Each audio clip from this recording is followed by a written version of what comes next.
Okay, finishing up our notes on stoichiometry real quick. We've got a balanced reaction here. Remember, it's never okay to work with an unbalanced reaction. But what we're looking for in this problem is how much iron 3 oxide we need to get 15 grams of iron and how many grams of aluminum we need to get 15 grams. So I'm always going to start with what I know, 15 grams of iron. Okay, and I'm going to go to grams of iron 3 oxide first. So I know I need molar mass. Okay, 1 mole of iron is 55.85 grams of iron. Okay, that got rid of grams. Now, when I go from mole of one piece of a reaction to moles of the other, I have to go to my coefficients. So in this reaction, I have 2 moles of iron for every 1 mole of iron 3 oxide. Okay. Now I can figure out how many grams. And remember, molar mass is always per 1 mole. 1 mole, and I rounded it, let's see, I got about 160 grams here. And when I do this calculation, I get 21.49, which will round off to 2 sig figs, 21 grams of Fe2O3. That's the first part, okay?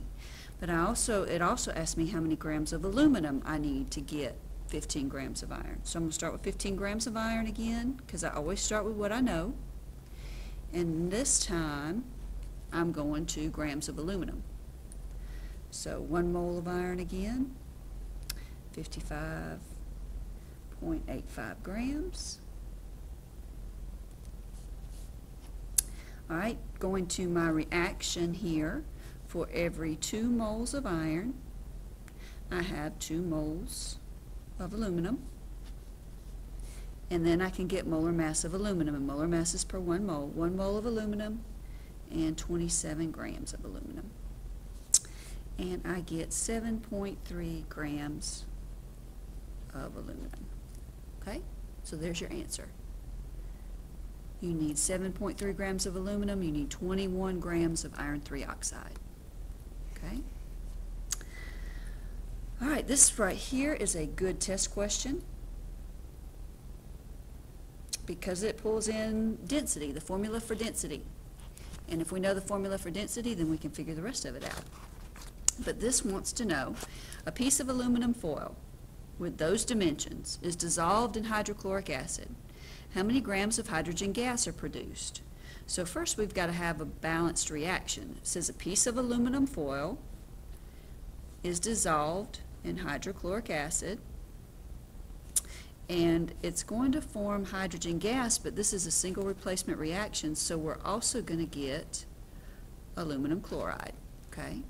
Remember, you have to do your charge and crisscross. Now I need to balance it. And I think I need a 2 here, a 6 here, and a 3, and a 2. Okay?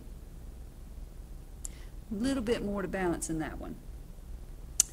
Okay, so I can find the volume of that piece of aluminum if I multiply those 3 together, and it'll give me the volume in centimeters cubed, which when you do that, you get 10.3 centimeters cubed. Okay? And I know that density, the problem gives me the density. So remember, density equals mass over volume. So 2.70 grams per centimeter cubed is equal to my mass, that's what I'm looking for, over my volume, which is 10.3 centimeters cubed. And when you work this out, you get a mass of 27.8 grams. And that is your mass of your aluminum. So now I can start with that mass, 27.8 grams of aluminum, and I can figure out how much. It tells me that my hydrochloric acid is my excess, so I know my aluminum is my limiting. So I'm going to figure out how much hydrogen gas I get from that. So I need molar mass, 1 mole of aluminum, 27 grams, and I've got to go to my reaction. For every 2 moles of aluminum, there are 3 moles of hydrogen gas. All right, and now molar mass, 1 mole of hydrogen gas is 2 grams. Remember, it's H2. And when I work this out, I get 3.09 grams of hydrogen gas. All right, and that's a gram to gram problem. Remember, when you're going from moles of one part of the reaction to moles of another, you have to use those coefficients in your balanced reaction. Okay? Now, if we are trying to determine which is limiting us and which is the excess and how much of the excess we have left over, then of course we have to start with the balanced reaction again, and we have to do 2 stoichiometry problems, one for each reactant. And the least amount that is produced is going to be our limiting reactant. Okay, and our other will be the excess. So, let's try a problem with that, and I don't see any coefficients in this reaction, so I need to check and see if it's balanced, and I can already tell it's not. Let's try to put a 3 there and a 2 there and see if that helps us out. We're balanced now. It looks good. All right, and the problem says we have 100 grams of nitrogen and 500 grams of hydrogen.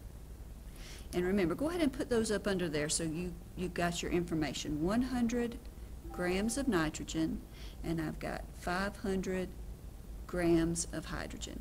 And that decimal is to help me out with sig figs. And I want to know how much ammonia I'm going to get from this reaction. So I've got to do a picket fence or a dimensional analysis for nitrogen and one for hydrogen. So I'm going to start with what I know, 100 grams of nitrogen. And I want to know my mass of ammonia I'll get if I've got 100 grams. So molar mass first.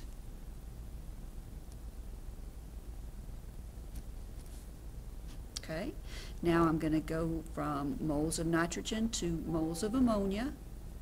1 mole of nitrogen for every 2 moles of ammonia. And now I need molar mass of ammonia, and that's always per 1 mole. And it is 17.034 grams. All right, and when I do this mathematically, I get 122 grams of ammonia. Now, I don't know yet. I have to do, that is what I'm going to get from 100 grams of nitrogen. But I need to see how much this 500 grams of hydrogen is going to give me. Okay, and so that's why it says I've got to do 2. Molar mass of hydrogen, 1 mole is 2 grams. All right, then mole to mole. So I'm looking at my reaction, my coefficients. 3 moles of hydrogen for every 2 moles of ammonia. And now I can do molar mass of ammonia again.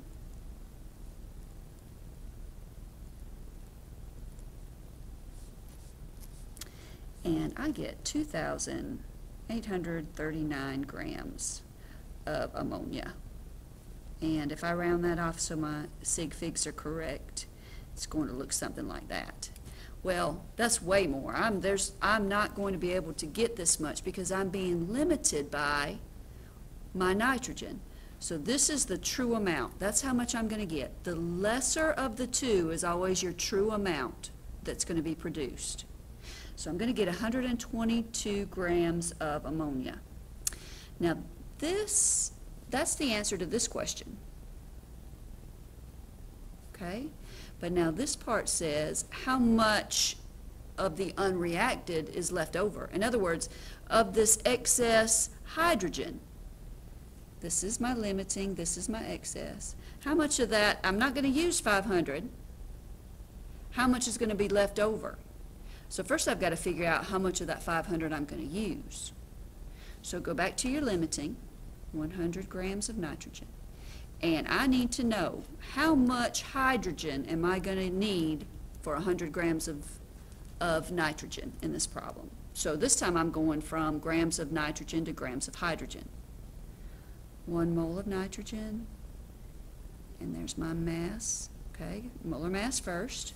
Now mole to mole, my reaction is 1 mole of nitrogen for every 3 moles of hydrogen. And now my molar mass of hydrogen is, let's say, 2 grams.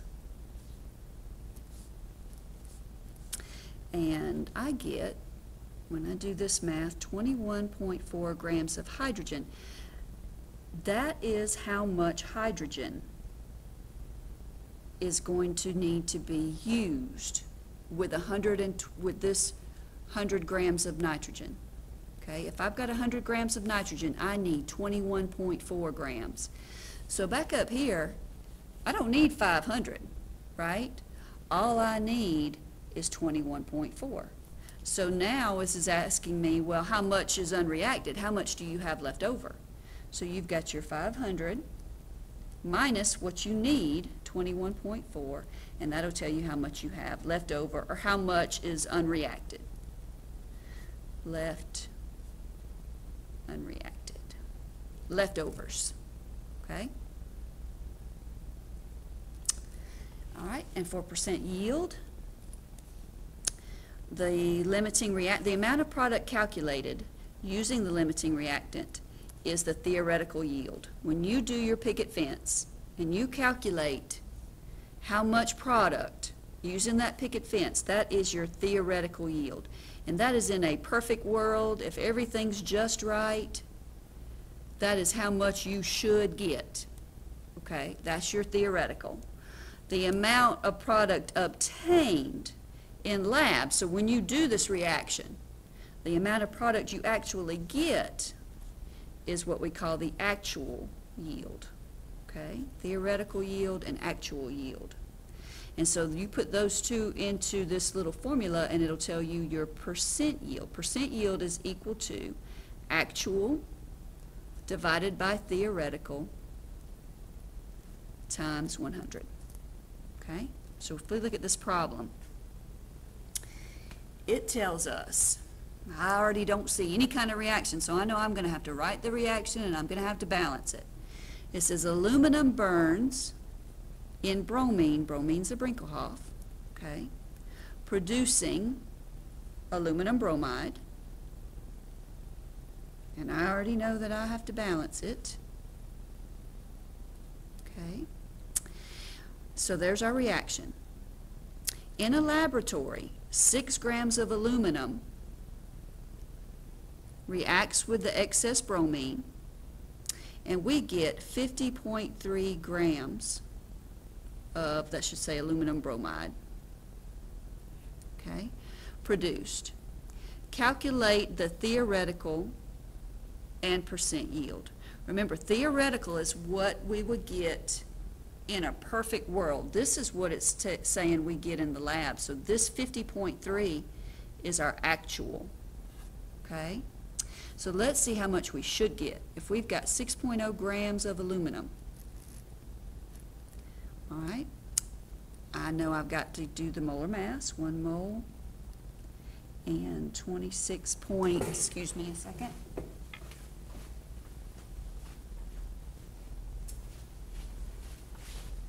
.98 grams, okay.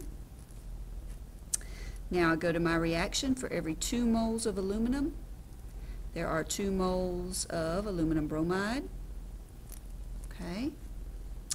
And now I need my molar mass of aluminum bromide, and I get around 267 grams. All right, and when I do this, I get 59.3 grams. That is in this perfect world situation. If everything went right, I'm supposed to get 59.3 grams of aluminum bromide. So this is my theoretical. So if I want to calculate percent yield, remember it's the actual 50.3 divided by the theoretical times 100. So in this case, my percent yield is around 84.8%. Okay.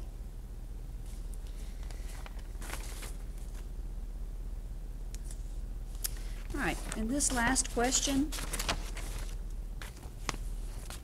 is a challenge problem, but here let's just look at this. It says years of experience have proven that the percent yield for the following reaction is 74.3%. So this means actual over theoretical times 100 after years and years of doing this lab and doing this reaction, that's what we're getting to be the percent yield. Okay? This says if 10 grams of mercury and 9 grams of bromine are reacted, how much of this product will actually be produced and how much excess is left over?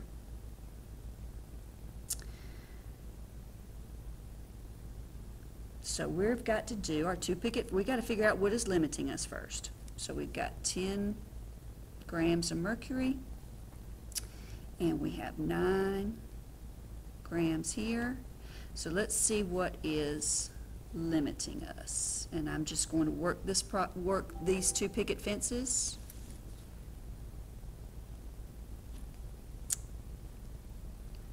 One more.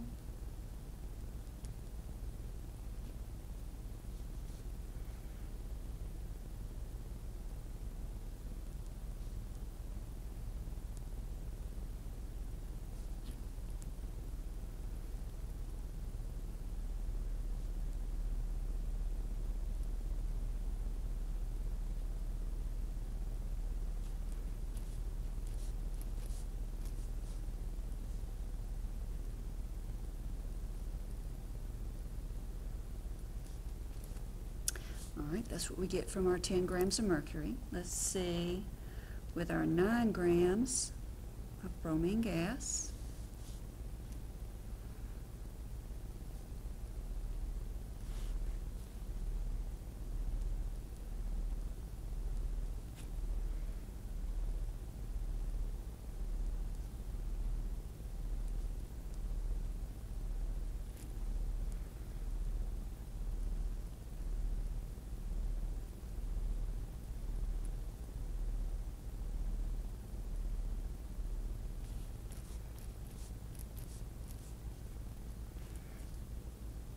and I got 20.3 grams here. So which one are we being limited by? It's our lesser amount. All right, so that means that back up here at the reaction, our mercury is our limiting and our bromine gas is our excess. Okay? Now,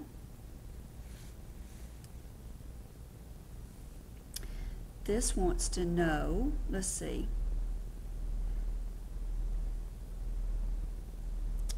we can use this information to find out how much of our excess will be left over.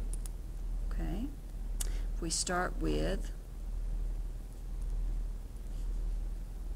our mercury, and we need to figure out how much bromine we actually are going to use. Okay? So 1 mole of mercury is 200.59 grams, and we're going from mercury to bromine this time. We need to figure out how much bromine we need.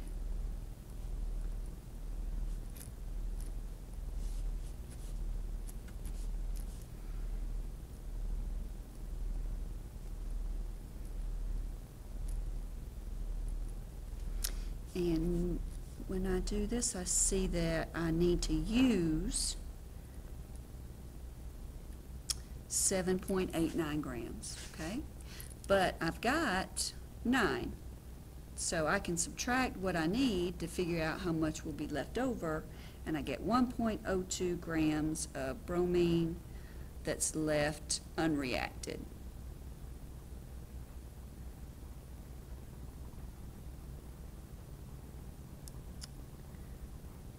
All right, questions on that?